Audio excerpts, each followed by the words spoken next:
Welcome to Niti IAS Academy, an institution for UPSC or MPSC studies. नमस्कार विद्यार्थी मित्रांनो, नीति IS मध्ये आपलं स्वागत आहे. MPSC प्रिलिम्स 2025 28 सप्टेंबर 2025 रोजी ही पूर्व परीक्षा होती. कोणत्याही परीक्षेचा अभ्यास करत असताना कमीत कमी MPSCच्या बाबतीत जर का विचार केला तर जे PYQ आहेत, मागील वर्षाचे जे प्रश्न आहेत, तर त्याचा अभ्यास ओघाने खूप महत्त्वाचा ठरतोय आणि त्याचाच अभ्यासामुळे तुम्हाला भविष्यात ज्या पेपर्स होतील किंवा भविष्यात जे प्रश्नपत्रिका तुमच्या डोळ्यासमोर येतील तर त्या क्वेश्चनमध्ये या PYQचं रिफ्लेक्शन जे आहे तर ते तुम्हाला पाहायला मिळेल.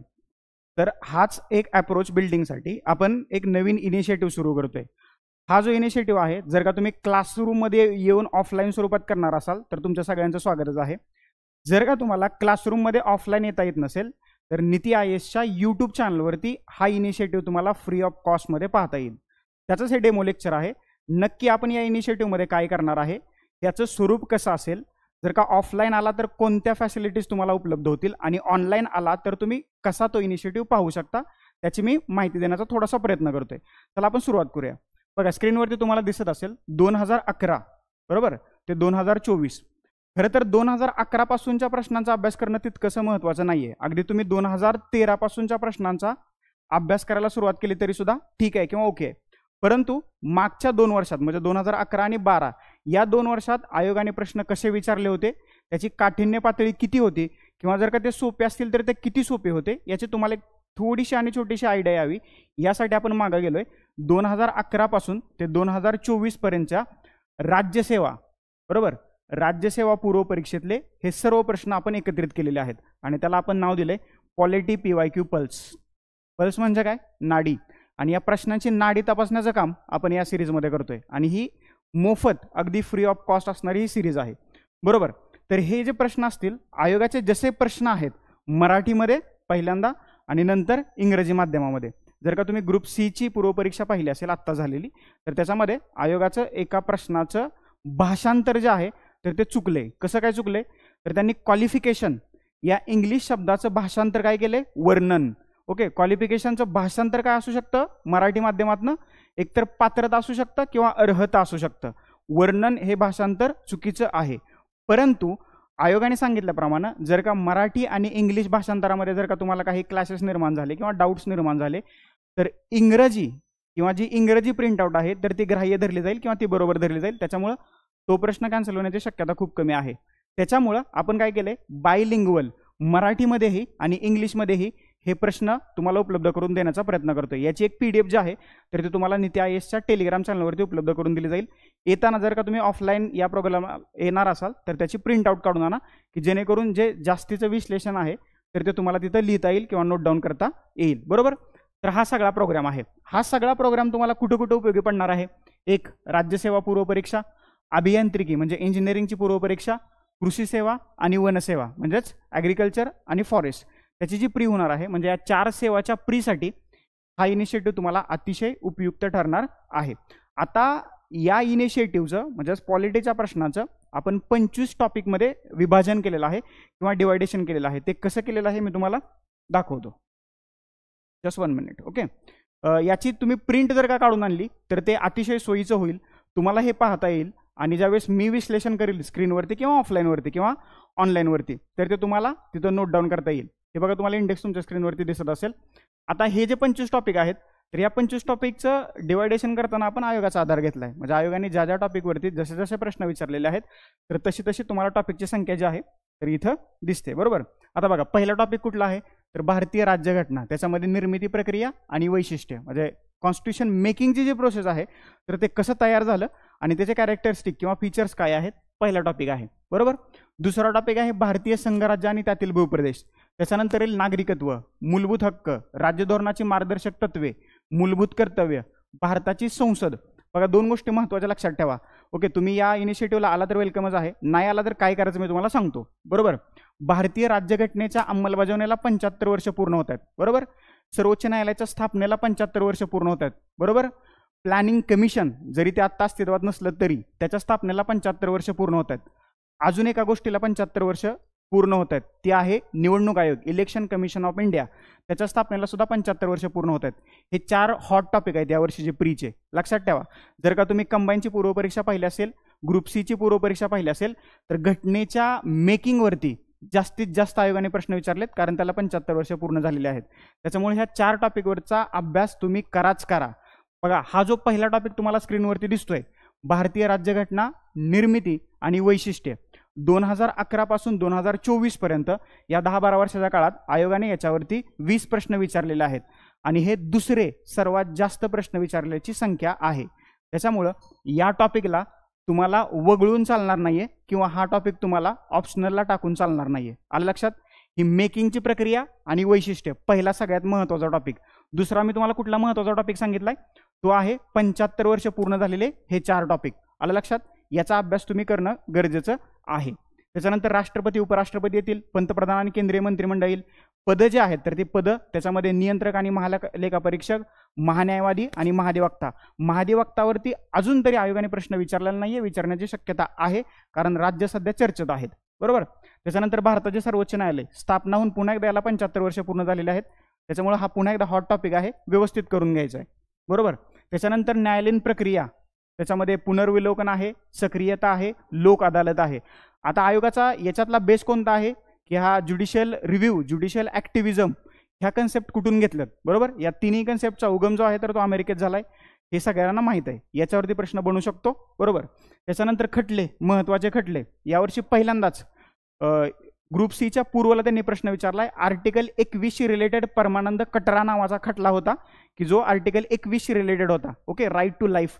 तर हे खटले आपल्याला पाहिजे आहेत. त्याच्यानंतर राज्य विधिमंडळ, त्याच्यामध्ये महाराष्ट्राच्या बाबतीत जर का विचार करायचा झालं तर महाराष्ट्राच्या विधानसभेची नुकतीच निवडणूक पार पडली. ती कितवी निवडणूक आहे, कुठल्या पक्षाला किती जागा, किती मतांची टक्केवारी मिळाली ते आपल्याला पाहावं लागणार आहे. महाराष्ट्रात आणि भारतातल्या इतर 6 राज्यात मिळून विधान परिषद अस्तित्वात आहे, त्याच्याबद्दल सुद्धा आयोगाने प्रश्न विचारलेले आहेत. हा दुसरा एक टॉपिक. त्याच्यानंतर राज्यपाल, सध्या राज्यपाल चर्चेत आहेत कारण तमिळनाडूचे राज्यपाल ओके आणि त्यांच्या विरोधात स्टॅलिन सर्वोच्च न्यायालयात गेले होते आणि सर्वोच्च न्यायालयाने काय सांगितले, टाइम पिरियड दिलाय की या महिन्यात तुम्हाला हे विधेयक जे आहेत तर त्याला मान्यता द्यावीच लागणार आहे. त्याच्यामुळं राज्यपाल सध्या चर्चेत आहेत, त्याचा अभ्यास चांगला करायचा आहे.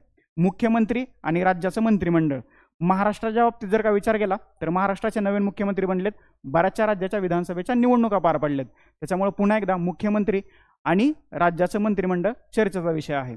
त्याच्यानंतर उच्च आणि कनिष्ठ न्यायालय, याच्यावरची प्रश्नांची संख्या जी आहे तर ती कमी आहे, परंतु सर्वोच्च न्यायालयाच्या स्थापनेला 75 वर्ष पूर्ण झाल्यामुळं आणि भारतातली न्यायव्यवस्था ही स्वतंत्र आणि एकात्म स्वरूपाची आहे, युनिटरी नॉट सिंगल, हे लक्षात ठेवा. याच्यावरती प्रश्न विचारलाय. ओके, तर त्याच्यामुळे हे आपल्याला करायला लागणार आहे. केंद्र राज्य संबंध सध्या चर्चेचा विषय आहे, हॉट टॉपिक आहे. याच्यावरती तर प्रश्न आपण पाहणारच आहोत, परंतु प्रेडिक्टेबल क्वेश्चन, संभाव्य प्रश्नांची चर्चा सुद्धा आपण इथं करण्याचा प्रयत्न करतोय. त्याच्यानंतर केंद्रशासित प्रदेश, ओके, एका केंद्रशासित प्रदेशाच्या राजधानीचं नाव बदललंय. जर का तुमच्या लक्षात असेल तर न विसरता खाली कमेंट बॉक्समध्ये कमेंट करा. ओके, बघू पहिल्यांदा कोणाचा किती अभ्यास झालाय, त्याच्यावरती आपण लेक्चर सुद्धा ऑलरेडी घेतलंय. त्याच्यानंतर आणीबाणी विषयक तरतुदी, एवढा काय हा चर्चेचा विषय नाहीये, परंतु करून ठेवूया आपण. त्याच्यानंतर घटना दुरुस्ती. ओके, घटना दुरुस्ती का करायचं, कारण नुकतंच 33% आरक्षणाचं विधेयक जे आहे तर ते मंजूर झालंय. बरोबर. त्याच्यामुळं हा पुन्हा एकदा हॉट टॉपिक आहे घटना दुरुस्तीचा.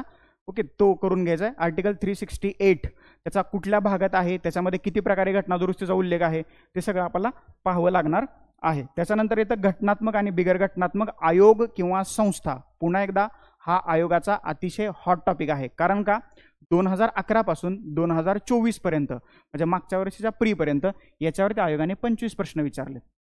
बरोबर. आणि सर्वाधिक जास्त प्रश्नांची संख्या याच्यावरती आहे, हे लक्षात ठेवा.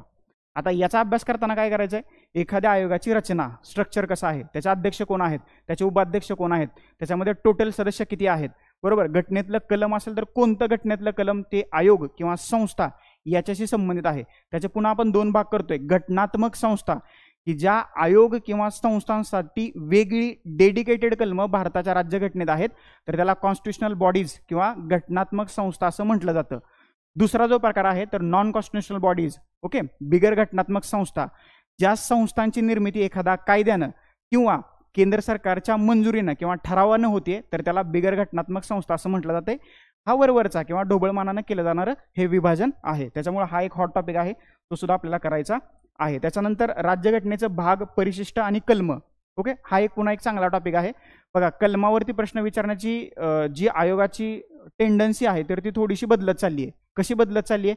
आता डायरेक्टली आयोग प्रश्न विचारतोय, आर्टिकल 148 काय आहे सांगा, बरोबर, आर्टिकल 76 आहे काय सांगा, बरोबर, किंवा घटना दुरुस्तीची तरतूद कुठे आहे सांगा, भाग 1 जो आहे राज्यघटनेचा त्याच्यामध्ये 1 ते 4 कलम आहेत तर ती काय सांगा, जोड्या लावाला तुम्हाला त्याच्यावरती प्रश्न विचारला जाऊ शकतो. त्याच्यामुळे तो सुद्धा भाग आपल्याला तिथं थोडासा कव्हर करावा लागणार आहे. ओके, हा थोडासा इंटरेस्टिंग पार्ट आहे, हा 1 बाय 1 आपण करून टाकूया, बरोबर. त्याच्यानंतर पुढचा जो टॉपिक आहे 23वा, तर तो टॉपिक आहे राज्यघटनेचे भाग. आता आपण हा पहिलाच टॉपिक. ओके, 24वा आहे राजकीय पक्ष, दबावगट आणि सार्वजनिक धोरणे. ओके, मागच्या 1-2 वर्षात काही राजकीय पक्षांची राष्ट्रीय पार्टीज किंवा राष्ट्रीय पक्ष म्हणून जी मान्यता होती तर ती आत्ता काढून घेण्यात आली. ओके, आता तुम्ही पाहिजे किती भारतात नॅशनल पार्टीज ओके किती आहेत. ओके, आणि नॅशनल पार्टीज पाहत असताना नॅशनल पार्टी जर का एखाद्या पक्षाला व्हायचं असेल तर त्याच्यासाठी कुठली पात्रता आवश्यक आहे हे तुम्ही पाहणं गरजेचं आहे, बरोबर.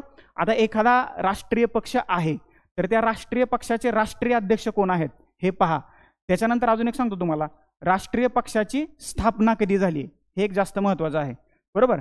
जे 5 किंवा 6 किंवा तुम्हाला किती वाटते एकदा कमेंट बॉक्समध्ये कमेंट करा, जे 5 राष्ट्रीय पक्ष आहेत तर त्याचे अध्यक्ष कोण आहेत आणि त्याची स्थापना कधी झाली आहे अगदी डेट सहित. म्हणजे सपोज फॉर एक्झाम्पल सांगतो, एखाद्या राष्ट्रीय पक्षाची स्थापना जर का 19 जून बरोबर 2025 ला झाली असेल, फॉर एक्झाम्पल आहे, सिरियसली नका घेऊ, 19 जून 2025 ला जर का झाली असेल तर हे तुम्हाला जोड्या लावायला विचारलं जाऊ शकतं. किंवा दुसरा एक फॉर्मॅट सांगतो तुम्हाला.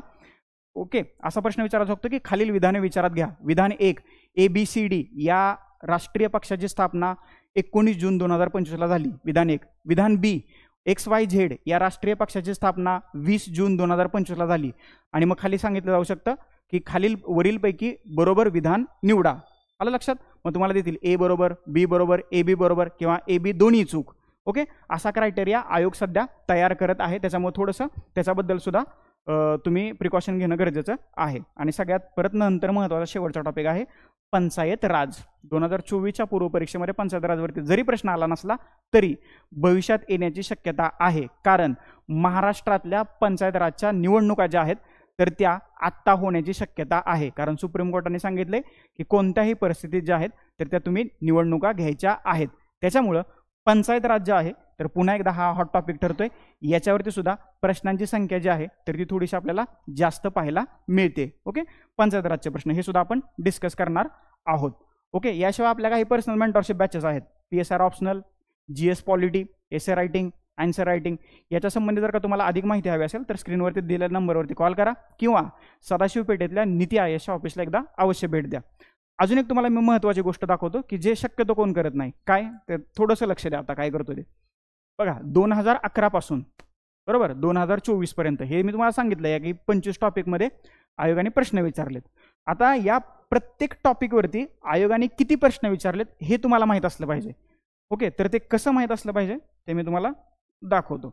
ओके, इथपर्यंत आलं लक्षात? इथपर्यंत मला वाटतं काही डाऊट नसायलाच पाहिजेत, कारण हे चांगलं व्यवस्थितपणे मी तुम्हाला समजावून सांगण्याचा प्रयत्न केलेला आहे. चला आता स्क्रीनवरती थोडंसं लक्ष द्या. याचा तुम्ही स्क्रीनशॉट घेऊ शकता किंवा जर का याची प्रिंट तुम्हाला काढायची असेल तर ही PDF जी आहे नीती आयोगच्या टेलिग्राम चॅनलवरती तुम्हाला फ्री ऑफ कॉस्ट उपलब्ध करून देत आहोत.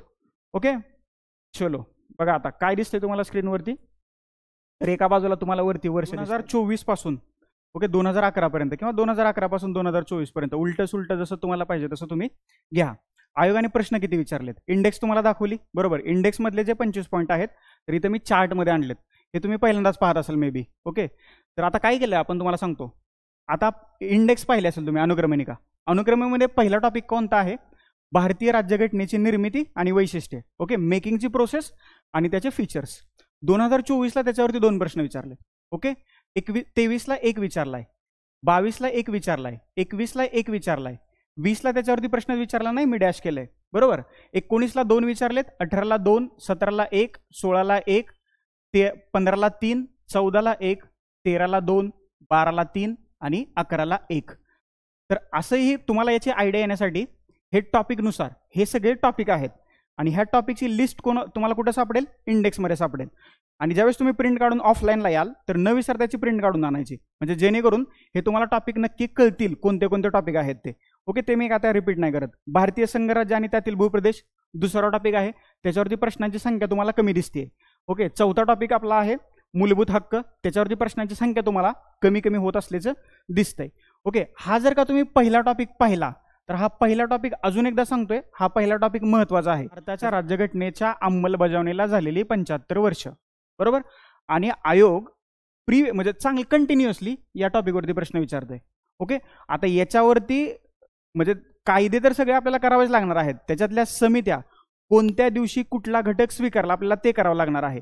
आणि वैशिष्ट्यामध्ये जी राज्यघटनेची सगळी वैशिष्ट्ये आहेत त्याच्यामध्ये जर का तुम्ही PYQ पाहिले, जे बाहेरच्या देशाच्या राज्यघटनेवरती आधारित आयोगाने जे प्रश्न विचारलेत तर ते तुमचे PYQ मधून कव्हर होतील, तर त्याचा सुद्धा तुम्हाला अभ्यास करावा लागणार आहे. ओके, त्याच्यानंतर अजून एक मी तुम्हाला सुरुवातीला एक महत्त्वाचा टॉपिक सांगितला होता, तो आहे 22वा घटनात्मक आणि बिगर घटनात्मक आयोग किंवा संस्था. बघा, याच्यावरती सुद्धा तुम्हाला कंटिन्युअसली प्रश्न विचारलेले दिसतील.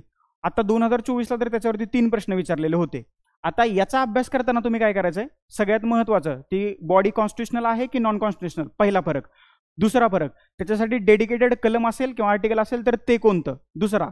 तिसरी महत्त्वाची गोष्ट, जर का ती नॉन कॉन्स्टिट्युशनल किंवा बिगर घटनात्मक संस्था असेल तर ती कशी स्थापना केली जाते, त्याच्याशी संबंधित असणारा कायदा कोणता, हे तुम्हाला लक्षात ठेवायचं आहे. आणि अजून एक महत्त्वाची गोष्ट, याच्या जे अध्यक्ष, उपाध्यक्ष, सदस्य, सचिव ह्या ज्या व्यक्ती आहेत तर त्या बदलत राहतात. ओके, आणि त्या बदलायलाही पाहिजे नेहमीप्रमाणे, बरोबर.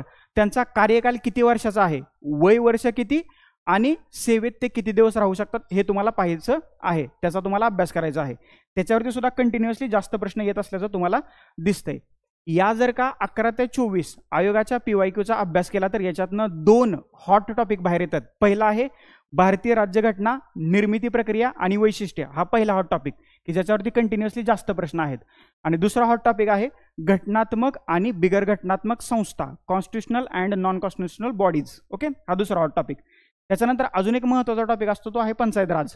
पंचायत राजवरती 2024च्या पूर्वपरीक्षेमध्ये प्रश्न आला नाही, परंतु आत्ता यावर्षी 2025ला म्हणजे गेल्या 1.5-2 वर्षापासून महाराष्ट्रातल्या पंचायत राजचे इलेक्शनच झालं नाही. ओके, तिथं प्रशासन आहे आता सध्या. तर सुप्रीम कोर्टानं फटकारले की तुम्ही आम्हाला काय सांगू नका, आत्ताच्या आत्ता निवडणुका घ्या, येणाऱ्या 1-2 महिन्यात महाराष्ट्रातल्या पंचायत राजच्या निवडणुका लागतायत. ओके, तर त्या अनुषंगानं पंचायत राज जो आहे तर तो पुन्हा एकदा टॉपिक महत्त्वाचा ठरतोय. आर्टिकल 243 त्याच्यातल्या सगळ्या तरतुदी. ओके, भाग 11 आणि 12. ओके, परिशिष्ट 9 आणि 9A याचा तुम्हाला अभ्यास करावा लागणार आहे. आणि तो आपण ह्या PYQच्या माध्यमातून आपण करून घेतोय, परंतु तुम्ही सुद्धा थोडंसं त्याच्याबद्दल वाचून घेणं गरजेचं आहे. हे टॉपिक आहे. आता आपण काय केले, 2024चे टोटल प्रश्न पॉलिटीचे किती आहेत, 16. ओके, लगेच तुम्हाला थोडासा डाऊट आला असेल की 16 प्रश्न झाले कुठून, कारण पॉलिटीवरती तर विचारले जातात 15 प्रश्न. किती प्रश्न विचारले जातात, 15. मग 16वा प्रश्न आला कुठून, तर 16वा प्रश्न आला करंट अफेअर्स मधून. कसा काय, भारतीय संसदेच्या नवीन इमारतीचं नुकतंच उद्घाटन झालंय, बरोबर. आणि त्याच्यावरती आधारित आयोगाने एक प्रश्न विचारला होता की कुठल्या सभागृहाची रचना कुठल्या पक्षाच्या किंवा कोणत्या फुलाच्या संदर्भाने करण्यात आलेली आहे. आता हा जो प्रश्न आहे जरी करंट अफेअर्स असला तरी तो मी पॉलिटीमध्ये कन्सिडर केलाय. आणि आपला जो संसदेचा पार्ट होता, भारताची संसद 7वा पार्ट, 7वा घटक, तर त्याच्यामध्ये मी तो प्रश्न इन्क्लूड करून दिलाय. बाय चान्स 2024ला तो करंट अफेअरचा प्रश्न होता, परंतु जर का भविष्यात 25ला विचारला, 26ला किंवा 30ला जरी विचारला तर तो करंट अफेअरचा प्रश्न राहणार नाही, तर तो भारताच्या संसद या घटकाचा तो भाग होऊन जाईल. त्याच्यामुळं तुम्हाला तो करंट अफेअरचा प्रश्न पॉलिटीच्या कोर घटकामध्ये अभ्यास करायचा आहे. आलं लक्षात. तर हे सगळे 25 टॉपिक आहेत 2011 पासून 2024 पर्यंत, जे आयोगाने किती प्रश्न विचारलेत, कमी प्रश्न विचारलेत, 190, बरोबर, 190 प्रश्न आहेत. त्याच्यावरती सगळ्यात जास्त प्रश्न पहिल्या टॉपिकवरती आहेत, निर्मिती आणि वैशिष्ट्य, किती आहेत, 20. पंचायत राजवरती किती आहेत, 24. ओके, घटनात्मक आणि बिगर घटनात्मक वरती किती आहेत, 22. आलं लक्षात. हे 3 टॉपिक जरी केले तर तुम्हाला पॉलिटीचे जास्तीत जास्त मार्क्स मिळू शकतात. ही काय आहे, प्रेडिक्शन आहे. परंतु तुम्हाला सगळ्या टॉपिकचा अभ्यास करावा लागणार आहे, कारण पॉलिटी हा असा एकमेव सब्जेक्ट आहे किंवा विषय आहे, आला तर तुम्ही इन होऊ शकता, नाहीतर तुम्ही आउट होऊ शकता. त्याच्यामुळं, कारण बघा इथं मी ज्या 4 सेवा आहेत, राज्यसेवा, इंजिनिअरिंग सर्व्हिसेस, ॲग्रिकल्चर आणि फॉरेस्ट, बरोबर, ही चारीच्या चारी लोक पॉलिटीचा अभ्यास करणार आहेत. राज्यसेवेचा अभ्यास करणारी लोक कंबाईन ग्रुप बी आणि ग्रुप सीचा सुद्धा अभ्यास करतात आणि तिथंही पॉलिटी आहे. त्याच्यामुळं राज्यसेवेचा अभ्यास करणाऱ्या विद्यार्थ्यांचा पॉलिटीचा मार्क्स जाऊ नये, तर त्याच्यासाठी हे MPSC prelims polity PYQ pulse नावाचे आपण एक नवीन इनिशिएटिव्ह सुरू करतोय. हा सोमवार मंगळवारपासून इनिशिएटिव्ह सुरू होईल. ऑफलाईन येणार असाल तर याची प्रिंट काढून आणायची, क्लासरूममध्ये ऑफलाईन होईल. आणि जर का ऑनलाईन करणार असाल तर नीती आयोगच्या यूट्यूब चॅनलवरती तुम्हाला ऑनलाईन हा इनिशिएटिव्ह पाहायला मिळेल.